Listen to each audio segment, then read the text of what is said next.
extra special because right after it came Leo's favorite holiday of all, Dia de los Muertos. The 31st of October was like Christmas Eve. For a second, Leo worried that she should have dressed more like Isabel. Would she seem more grown up without a costume? Then she shook her head, rubbed her green hands together, and set off in search of Mama. The hallway filled with mourning noises as the Logroño family got ready for the day. Leo shuffled down the hall, her orange and black striped knee socks shush-shushing against the wood floor. She burst into the kitchen. Sunlight poured through the blinds and onto Mama's windowsill garden, where the basil and oregano and cilantro glowed bright.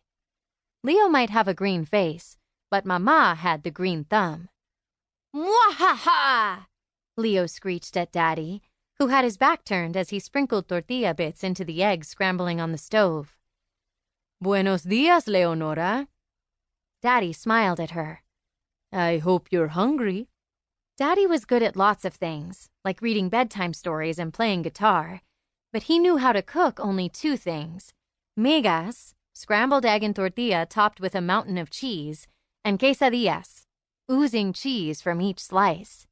Leo sniffed the air and smiled. Cheesy deliciousness was part of every Logroño breakfast. Alma and Belén, Leo's 14-year-old twin sisters, rushed into the room with Mama on their tails. Seeing Alma and Belén out of bed before 7:30 a.m. was a Halloween miracle, especially since they'd been up late the night before, hogging the bathroom and dyeing their bangs robin's egg blue so they could dress as some anime characters Leo didn't know about. "Has anyone seen my list?" Mama asked, shooing the blue-haired twins aside. "What list?" Leo glanced around the cluttered table and shelves. Maybe if she found it, Mama would see how helpful she could be. Then she'd have to agree to Leo's proposal. "You mean the list of special—" Belén stopped mid-sentence when Alma elbowed her. Leo blinked at her suspicious sisters. "Special what?" "Oh, nothing." Mama ruffled a pile of papers on the counter. Leo craned to see. "Haven't seen it," Daddy answered with his head buried in the frying pan. "Almost time to head out, Leo. Eat up." He divided the migas onto red and blue plates with big white Texas Lone Stars in the middle. Leo opened her mouth to tell Mama her idea. The phone rang. "Hello, Amor y Azúcar Panadería." Mama answered every phone call with the Spanish name of their bakery, Love and Sugar. Daddy always tried to tell her that she needed to keep the home telephone separate from the business, but there was hardly any point. Everyone in Rose Hill, Texas knew who to call if you wanted to reach the bakery, and half of them probably had the home phone number memorized. "Here." Isabel walked into the room, waving a piece of paper. "Ah, thanks, mija," Mama whispered, covering the phone mouthpiece. She looked at the paper, then pulled a mechanical pencil out of the tight bun at the back of her head and scribbled something at the bottom. She frowned. "Sí, ya voy," she said, and then spoke Spanish too quickly for Leo to guess the meaning. Isabel stood close, looking over Mama's shoulder and nodding. Isabel spoke Spanish. Marisol, too. They had both grown up with their abuela singing songs, telling stories, and babysitting them while Mama went to work.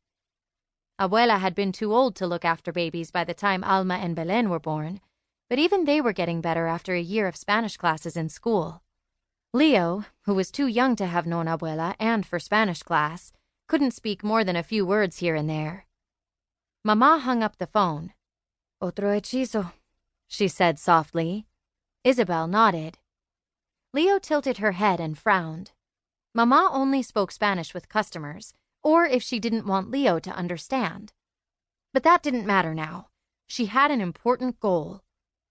The Dia de los Muertos festival wasn't just the best holiday of the year, or one of Rose Hill's favorite traditions. It was also Amor y Azúcar's biggest event. They sold their cookies and cakes and sweetbreads as the whole town celebrated the lives of their ancestors. Mama's family had hosted the Day of the Dead festival for as long as there had been a Rose Hill, Texas to celebrate it. Or at least that's what abuela used to say. And getting ready for the festival required a whole day of preparation. All week, Leo had argued for the right to skip school with her older sisters to get the bakery ready for the festival, with no luck.